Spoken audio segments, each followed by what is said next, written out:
Hi, I'm Eric Ford for Made Here.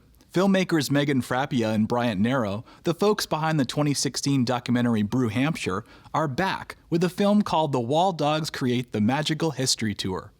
This film looks at the New Hampshire mural painting collective The Walldogs as they travel to Keene in 2019 to paint 16 historical murals in the downtown area. You'll hear from the painters themselves as they create these long-lasting art pieces over the course of 3 days. You can watch The Walldogs on broadcast or streaming online at vermontpbs.org. Enjoy the film, and thanks for watching.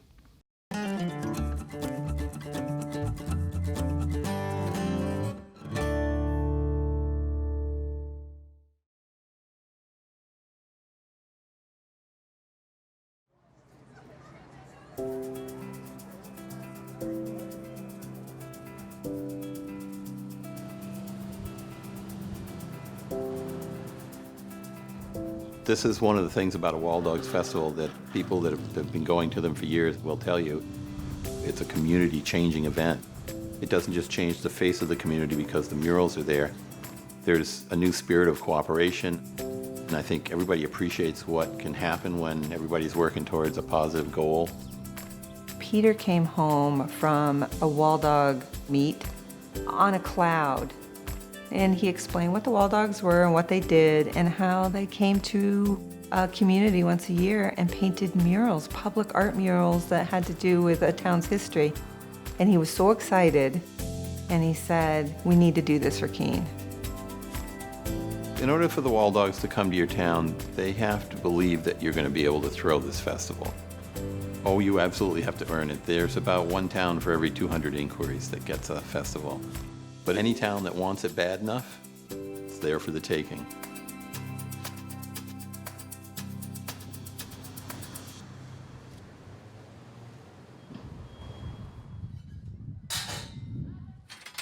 The Walldogs are a very loose-knit group of mostly sign painters.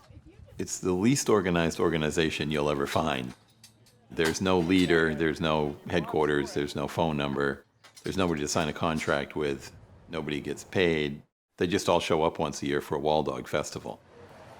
The sort of scuttlebutt in the Walldog community is that we're really just con artists, and we con one town a year into throwing us a big reunion. They provide all the party supplies, the walls, the paint, and food. We just show up and trade them artwork for a big party.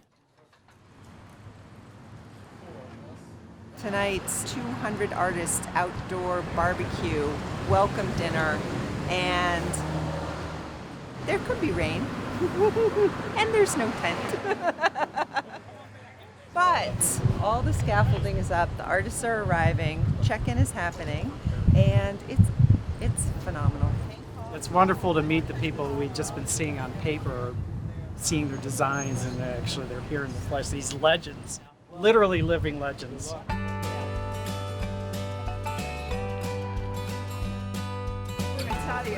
When we saw it for the first time, like goosebumps. Yeah, a little brief description of what the mural's all about.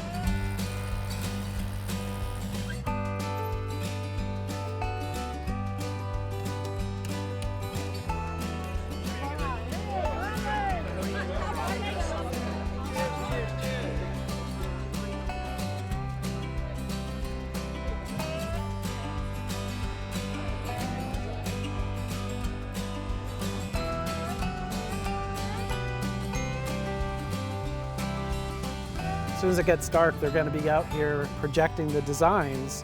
They'll trace it in. Then first thing Thursday morning, the rest of the artists show up and they start painting all day Thursday, all day Friday, all day Saturday till they're done.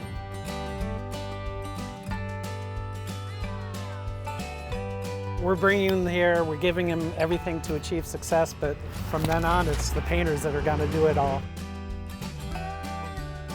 We're just giving them the platform for success. We're the human scaffolding for the literal scaffolding.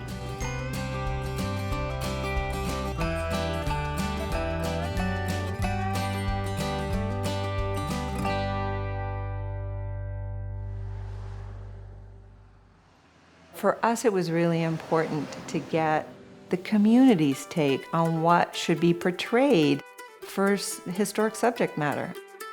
What do you want to see as a mural, as a subject?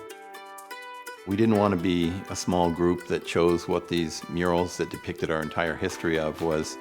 First, we opened up the floodgates to everyone to come in and give us historical ideas so we could compile everything without missing something important. Our historical committee narrowed these down to around 30. We talked at length about the subjects having a real meaning to Keene and deep meaning. Some really difficult conversations can come out of some of the subjects that we've chosen, and they should. So I thought I knew a lot about this place, and then when we started going through the possible themes, I was dumbfounded by how many amazing stories that I'd never heard of, that none of us had heard of. And then we invited the community to come back in and look at the 30 subjects and vote for the 15 that depicted the history the way the community wanted it to look. It was like the social event of the fall. Everybody wanted to be a part of it. Some people called me and said, I couldn't make it to any of the voting times and days. Can you open up the headquarters so I can go have my vote? I really want to be able to make my mark. We did have a few that we thought were beyond the voting that were going to be included from the start. The railroad was one, the pre-European presence, the Abenaki, Keene State College, and Jonathan Daniels. Thank you all for being a part of today's wonderful kickoff to the final stretch of the Walldogs Festival and Project. You are here to help unveil the murals. And then because fundraising went so well and the creative arts hadn't really been included, Barry Faulkner was the 16th mural chosen. We figured we could find enough money to have Barry put up there too.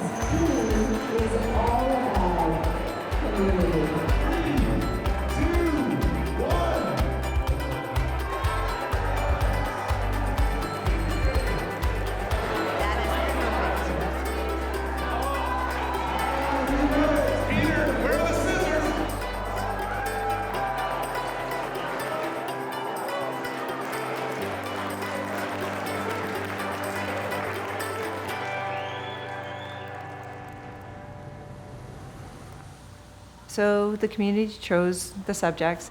That's never been done before. No other Walldog meet has ever been run that way. I was very, very surprised and, in hindsight, very impressed with the community selections of the subject matter.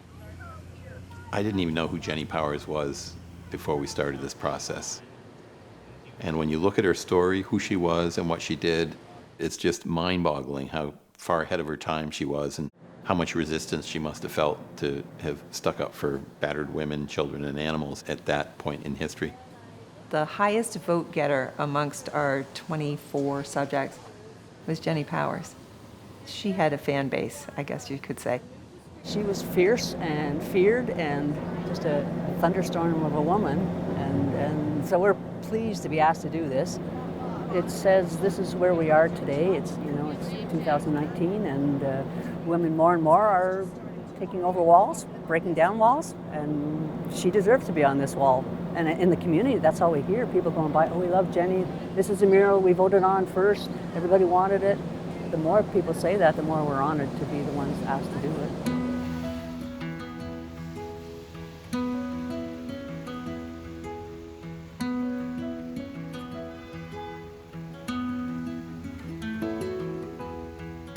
How's it been dealing with this rain today?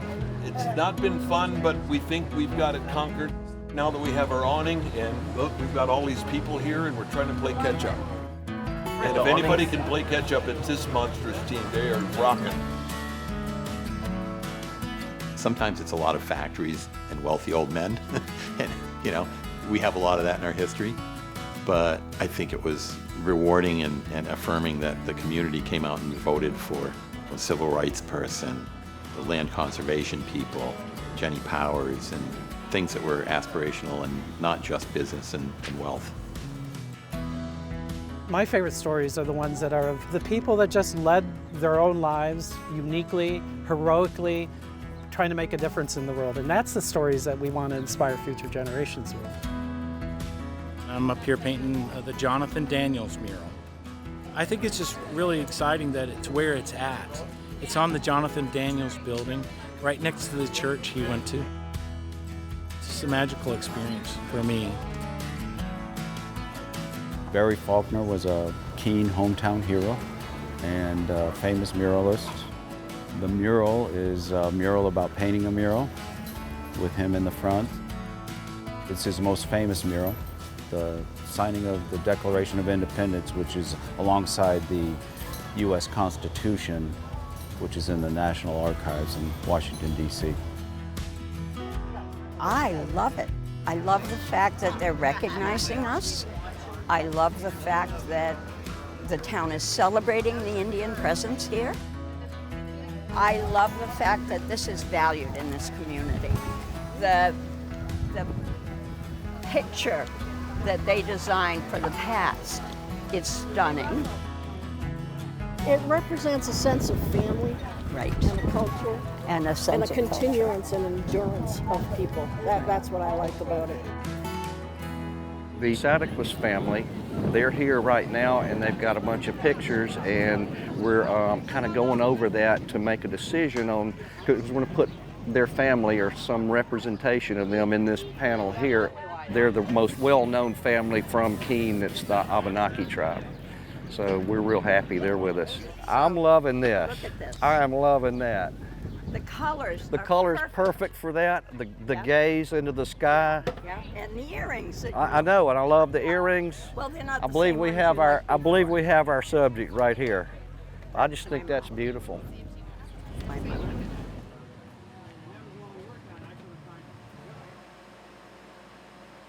Keene really is a college town, and to not have them represented would have, I think, been a missed opportunity for both the college and the community and our ties.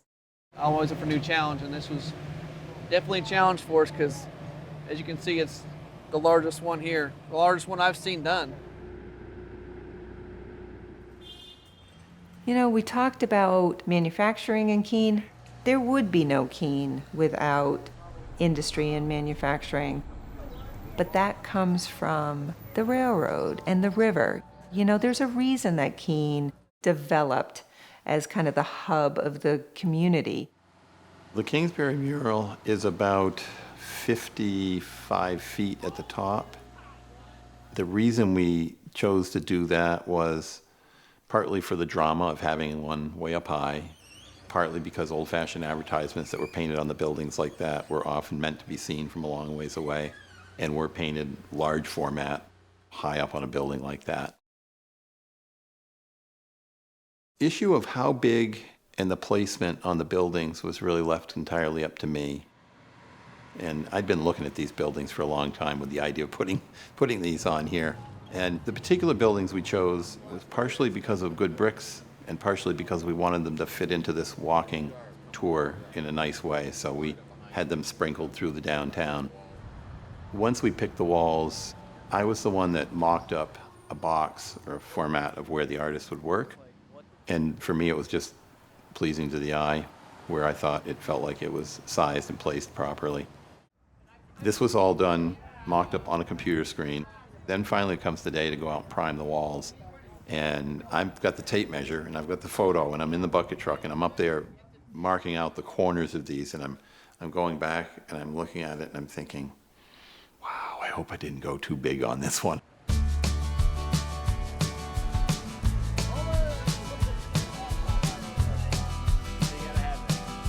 We try to get as many people to paint as possible.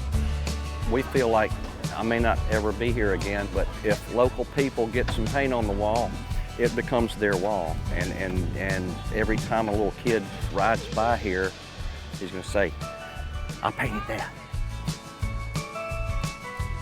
So we like to include the town as much as possible because it's really about them.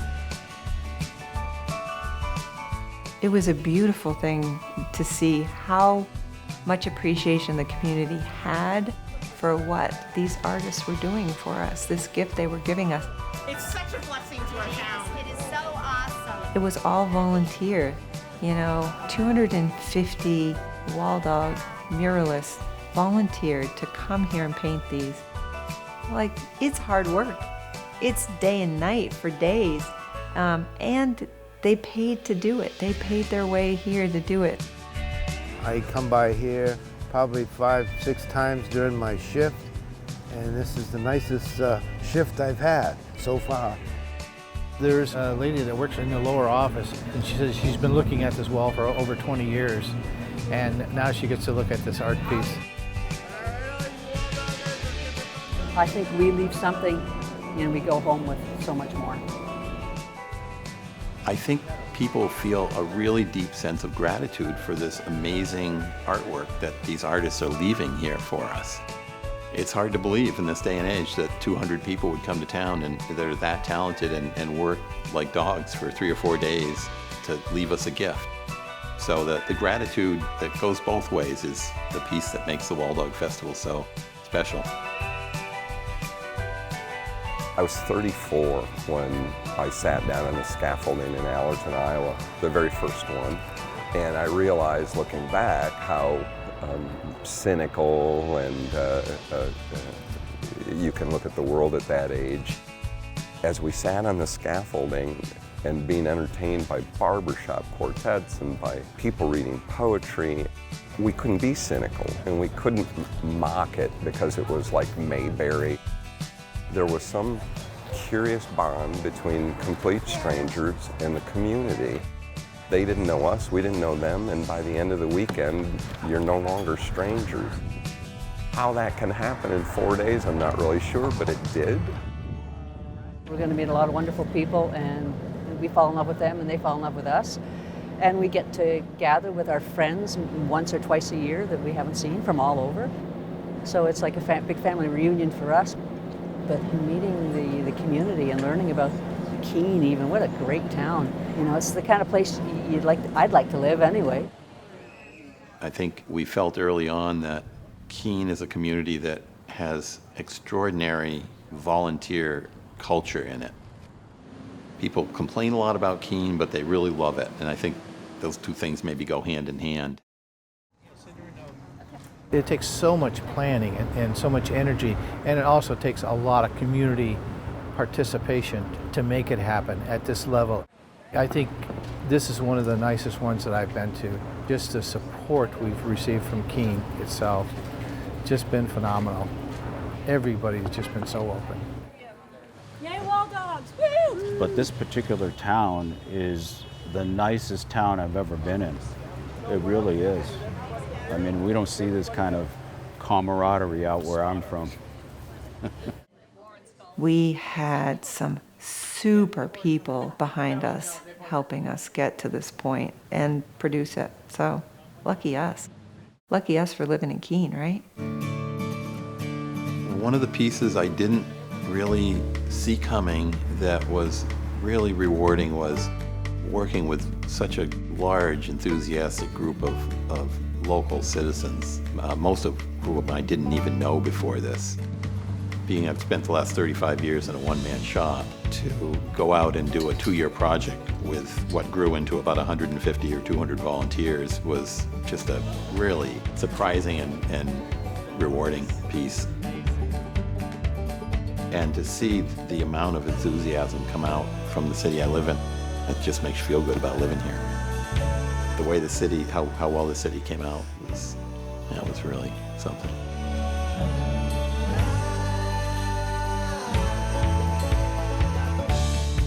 My daughter's up on the stage right now doing some detailing and painting, and my son-in-law is also painting.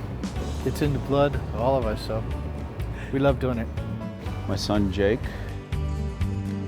Here's my daughter here. It's her first meet. We painted that together.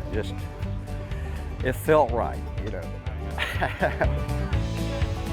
I'm not a painter by trade. I'm actually a postal worker.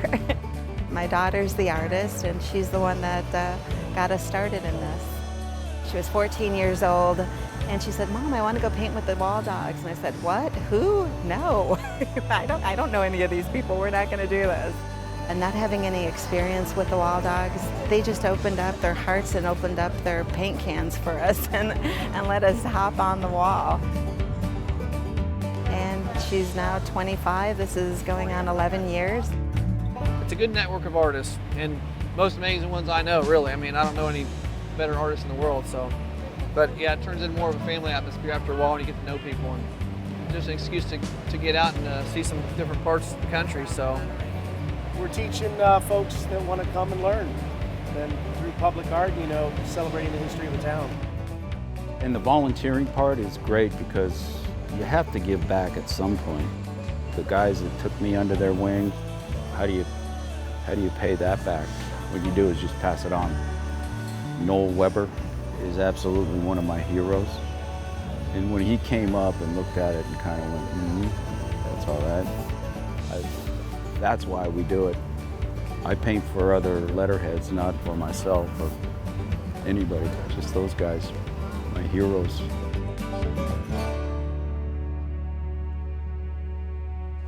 The history of Keene is displayed on the walls here. Walldogs, that's what we do. We go into smaller towns and we work in the historical districts and we bring the people back downtown. Alan Rumrell from the Historical Society did 2 tours on Friday and Saturday. And on Saturday's tour, he had 100 people following him around like ducklings. It was a 2-hour tour and they loved it. People are knocking down his door to do more tours. The Historical Society has done a whole section of their research library dedicated to our mural subjects. Teachers want to incorporate the murals and the subjects into their curriculum. We're just talking about doing some education-based grants. It doesn't end with the creation of these beautiful pieces of artwork. There's so many applications. I think the history part is my favorite thing about this one. I love that the people from Keene are in all these murals. I mean, you need to shine a light on the past just to know where you came from. So these murals help do that. I think that this is going to set this town up. Although you were really attractive, you didn't maybe need it, but you've got it. And I saw that their catchphrase was to make Keene a destination. And it already has a lot going for it. But if they can utilize this as one more thing, then maybe our purpose can spread out to the East Coast, and we're going to have more meets, and we have more public art and more small communities. It's addicting. We love doing this. I can't wait for the next one. It's like, just, come on, let's go, you know. I'm sure there'll be some artists that have worked on the walls here from Keene. We'll see them in Illinois next year. Just snowballs, you know. Everybody loves doing this. It's just such fun. I plan to go to next year's festival, and I've already been invited to work on a wall, so I'm quite excited. I think our entire executive committee is intending to go to next year's festival. There's definitely love for art, and whether it's public art, painting, sculpting, it seems like if you have an artistic mind, you need to express it somehow, and this is the best way I know how to do it, and everybody can see it for a long time. It's important that people see that art isn't just paintings in museums or in galleries. It's out here in the public. It'll be here for many, many years to come. It's something that's not contained in a gallery, hung on the wall. It's actually working every day. People can see it and then have a relationship with that. Some connection, emotional connection. So for me, I look at the murals in a myriad of different ways. The primary one for me is as a sign designer. One of the most rewarding pieces was to get to know and work with people whose work I had admired for decades. Not only to work with them and get to know them, but now to have their artwork grace my city. So when I'm driving by the Sentinel mural, I know that's an original Joey Diaz design. Noel Weber is one of the finest artists in the lettering arts anywhere in the world. And to have him come to Keene and, pat me on the back for a job well done, thank me for inviting him, and to leave that amazing mural on the wall was, From a sign designer's point of view, for me, it's over the top. Peter and I came up with a vision for what we wanted to create and how it would go. And we set our sights really high. We want to have the best festival that the Walldogs have ever had in 25 years. And we worked for 20 months. And honestly, I think it was perfect. I think it was perfect.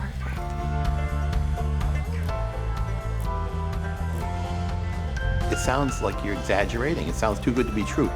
Nothing is going to hit all that good stuff. What's the downside? But when you be part of it, you walk around and see what happens at one of these.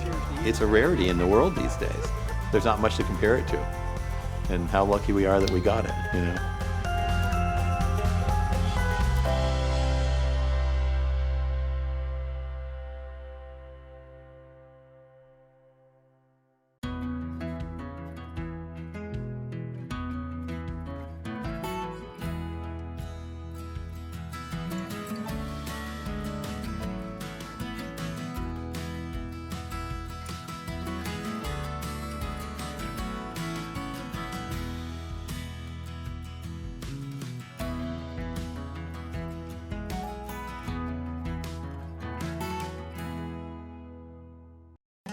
Vermont PBS, partnering with local filmmakers to bring you stories made here. For more, visit vermontpbs.org.